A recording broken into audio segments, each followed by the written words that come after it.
Welcome to C Train Station. I am your host for tonight, C Train. This is a station, and welcome. For you first-time viewers, welcome, and thanks for spending a little time with myself. This is going to be a recap of the Warriors game last night, their victory over the Clippers. But gosh, that was an interesting one, so let's get right to it. Some of the pluses of the game. Hurry, it's Big Steph Curry. Stop it, sir. Okay, number one, why is Paul George challenging you? Why is he challenging you to logo shots? That's ridiculous. Hey, I'm gonna go. Let me go challenge you. Let's go challenge Steph Curry to a free throw shooting contest while we're at it, right? Why don't you race Usain Bolt? Is that okay? Wait, let's take a penalty kick. Why don't you take on Cristiano Ronaldo in a penalty kick challenge? I wouldn't mess with the bull when you're gonna get the horns. Okay, Paul George, lesson learned right there. But Steph was absolutely amazing. That first quarter was ridiculous. 25 points, I believe. Perfect shooting, 100% from the three-point line, field goals, free throw line. Ridiculous. Now, here's the thing. The Warriors can never, ever waste those type of Steph Curry performances. Legitimately. They can't. He played 38 minutes. That's his upper limit, I would say. And you just can't waste that type of stuff. I hope that they don't do that anymore. I hope that they... So what I really think is happening is sometimes, when Steph blows up, especially for that first quarter, the Warriors, you can see it. Rewatch the game. They stopped moving on offense. You can't stop and stare at Steph as well, like all the defenders are. You have to move to create the good angles to receive a pass, or at least to open up space. I was disappointed in the Warriors' lack of finishing ability to sort of retain the blowout that they had in the beginning. Clippers, incredibly tough team. They don't have Kawhi, and the Warriors were at home. One critique that I really have of last night's game is of Coach Steve Kerr. I believe that the Clippers went on a 19-1 run as well as a 9-3 run.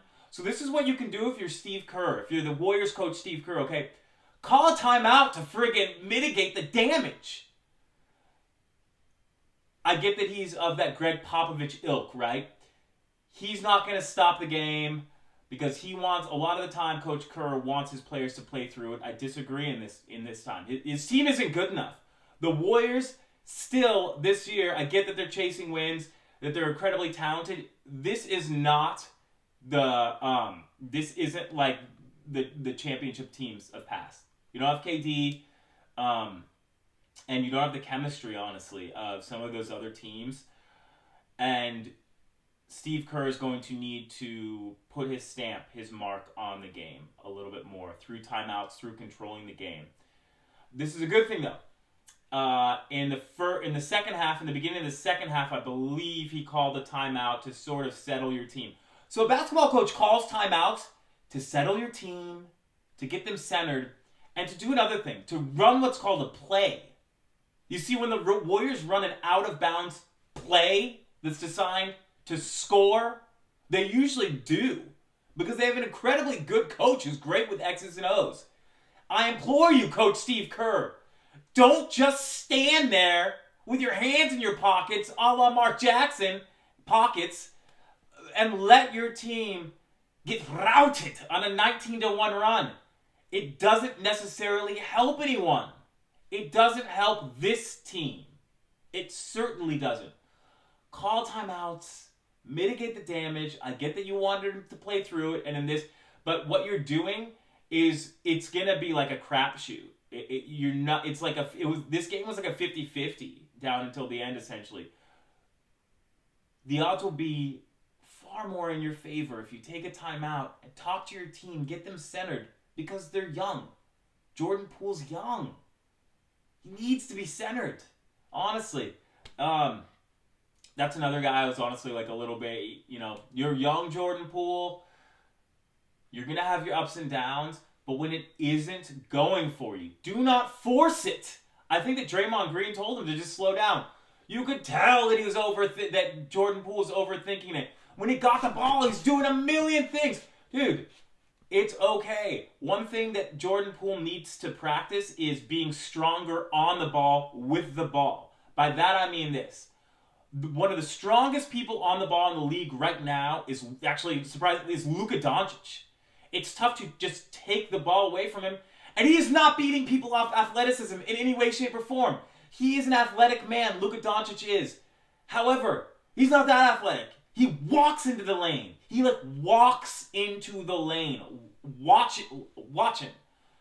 Dude, Jordan Poole has to be stronger on the ball. You can't just use misdirection, herky-jerky moves, and your athleticism, it's not going to work all the time.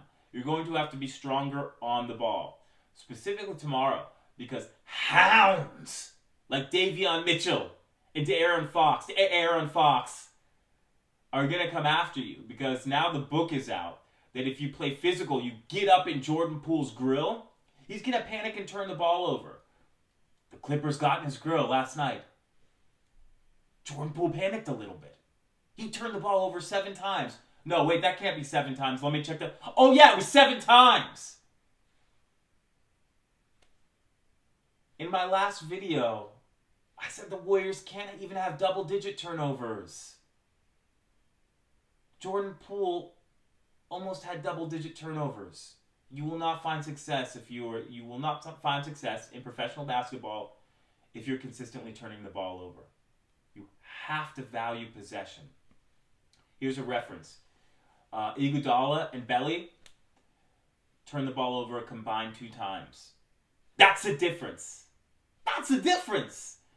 Great play, however, by Damian Lee, the birthday boy Damian Lee, had a really, really good game. He's consistently hitting double digits off the bench. The Warriors have needed that for years, since Barbosa, Mr. Buckets himself. And they've had Damian Lee for a couple of years, I believe, but I like the fact he's really established himself. If he can give the Warriors double digits off the bench, that will be huge. I like the Warriors, their team rebounding. But oh my gosh, you cannot waste a game like that from Steph Curry. He can't score for 45 points in a loss. The Warriors will not have repeated success if they do that. It will be very tough come playoff time if they even make the playoffs in that instance. I believe that they will, because I got faith. But I like it. Andrew Wiggins is such a hit and miss. You can tell, dude, this is no offense to him, but he isn't built for this type of team. This type of team is move the ball, and when you're not moving the ball, you need to move yourself. Andrew Wiggins is a little bit stagnant, and he doesn't move the ball. It's move the ball, Andrew, and you'll get the ball back for either a dunk or wide open 3-pointer. He's no. Why would I do that when I can take 10 dribbles and take a contested turnaround jumper? Possibly into 2 people. Sir, why? Why are you doing that? Please stop. Please stop. Seriously, Andrew Wiggins. You can make the All-Star team. They'll re-up your contract. Simply play good defense. Rebound. When you're open, shoot it. But when you're not open, for the love of all that is mighty in this world, move the ball and move your butt. Move. You got to do it. That's the biggest thing. The Warriors yesterday almost had this Iverson effect. Steph Curry had it. By that I mean everybody stood around with how the Sixers used to do with Allen Iverson and watched Steph take people. He can take people, but that's not what the Warriors' offense, of what their game is predicated on. You can't do that. It's not sustainable. You can't have that sustainable, repeated success watching Steph Curry take over every time. It's fun. He'll get a lot of stats. You won't win as much. Steph Curry led the league in scoring last year. Did the Warriors make the actual playoffs? No. Let that be a lesson. It has to be a team effort. And more than 2 starters or more than 3 starters, you'd like to have them almost all in double digits. The scoring distribution is tough right now. Damian Lee was in double digits. Andrew Wiggins, thank you. I mean, I know I'm harsh on him, but he got 17. But gosh, it worries me a little bit that that James Wiseman is definitely of that Andrew Wiggins. He's cut from like that cloth, I would say. He's not understanding I know that he hasn't played yet, but just telling from like last year and like his Memphis, his college career, and like I saw a lot of his high school games as well. Dang it, he's not the best at moving without the ball. That is going to be big time trouble when it comes, because it's like the Warriors' offense is predicated off of ball movement and person movement and player movement. Kuminga's a lot better at that. Actually, he's pretty good at moving without the ball, and he's pretty good at not just. It's like he can do the isolation thing, but I don't think that he lives for it like a guy like Wiseman, Oubre, as well as Wiggins do. I know that Oubre's not on the team, but I'm giving you the examples of like players who are not so good at ball movement, who the ball dies with them, and through their stagnation, come lots of clanks and misses. So on to to Sunday's game. Sunday's game is going to be a real test. I actually the Sacramento Kings have given the Warriors a sort of fit. It's like the Warriors get dubs against them. They get the wins, but De'Aaron Fox is so fast. He's ridiculously fast. Davion Mitchell can play some defense. And I know our old friend, the Black Falcon, HB Harrison Barnes, has been spreading the floor. He's like averaging 35 this year. Sure, it's in 2 games, but whatever. He's doing well. And the Kings, are, for a team like the Warriors, that are still settling into their own groove, gaining their own chemistry with newer players to the team. Porter, like you got Porter, Iguodala's new to this iteration, Moody, Belly as well.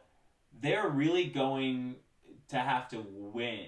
They need to win against teams like Sacramento in order to really compete in the Western Conference.